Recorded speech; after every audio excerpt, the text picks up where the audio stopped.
Because I want you to know what a special Abba you have, even though you had. He loved all of you so much and was so proud of each of you. You all were his biggest source of happiness, joy, and nachas. I want to read to you things that people wrote about Abba, and you will see how loved he was by everyone and what they thought of him. Okay, I was reading what you guys for the Shiva, so that gave me the ideas. Instead of like what you know, I want you to know what other. No, don't video it. Okay, he's not. He's just taking a picture. Right. So, Why can't we video it and send it to Zahav and Yehuda? Okay, go ahead. All right. Anyway, so you can tape it. All right, let's go. Okay, so I want to read to you the people wrote about Abba, and you will see how loved he was by everyone and what they thought of him.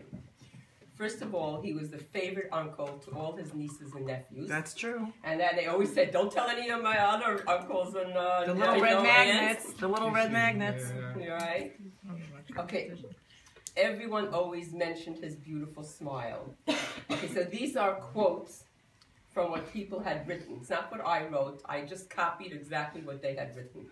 And I didn't write copy everything or everybody's book because it would be like 10 pages, but just little tidbits. All of your parents' friends wrote such nice things. Here are a few examples.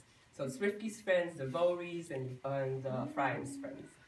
So then we'll go to the adults. This is what like little kids took when they used to come to play with Rifki and the Vori and Ephraim, what they wrote, what they felt, how our home was and how it was to them. Okay. Okay, here are a few examples. Okay, quote, how they loved coming to our home and how Abba always spoke to them and made them feel so welcome. All wrote what a great memories they have. So many wrote, he made me feel so special. Okay, now here's another, what somebody else wrote. Your father was so welcoming, inviting and caring and funny too. He talked to us about school and friends like he was one of the gang. He made your house a place to want to come very often. That's one person. Another one. His cheerful smile, warmth, and wonderful personality is what made your house a second home to me. He treated all of your friends as if they were his own children, and making sure that we ate and always had a good time. Another quote. Your father radiated warmth and kindness. These are from like your friends so far, what they said. Okay, the house was always warm and inviting, and your father's smile was like no other smile. The way your friends were was something the way your parents were was something I aspire to be with my own children. You should know, and this is, she wrote a whole big thing, but this is her ending. You should know these are not just memories. They affected my life, and it is a major part of my happy childhood, which I am thankful for. So these were all written by young girls. That was from Freedom and Nechi? Nechi. Yeah, I knew it. So these were like girls your age coming to our home and speaking with Abba and everything, and maybe even younger, and this is what they remembered about him. Okay, now what I'm quoting you a little bit now is what Abba's friends felt about him. Okay, now this is, actually Rabbi Balkany wrote this, and he wrote much more, but this was his ending. Even as a young bacher, his chesed was known. His chesed was abundant. Eli was the only boy in yeshiva to have a car, and he never said no.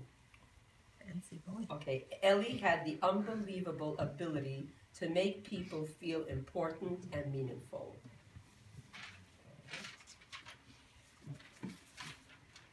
Okay, this is someone else, a very humble and caring individual who would be the first to inquire about someone's well-being and looking to see how he could help someone in need.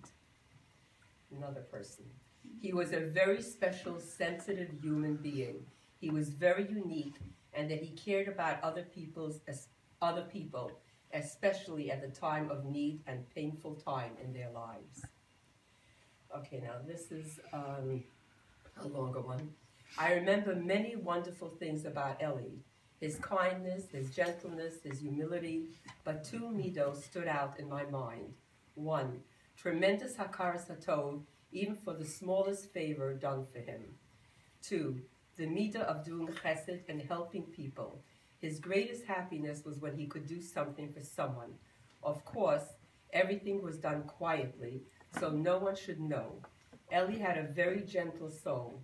He never wanted recognition or covet. He saved so many lives when he was a parole officer, but he would never talk about it. We always heard about it indirectly. Okay, and this last one, I don't know what the CU stands for. So, David or Aaron, help me out. Okay. What about a fryer? What about a fryer? Oh, he's busy taking Eli had so much Mesiras Nefesh for a fellow Yid. All in all, he was someone who cared, was very unpretentious, and was Mekayim. And Marma Atva Sehabe. He spoke very little and he did a lot. What is that? So anyways, I hope you got a little bit of feel of what others felt. Wait, so what? So you shoot me now? It's all on video. Very nice. It gives the kids From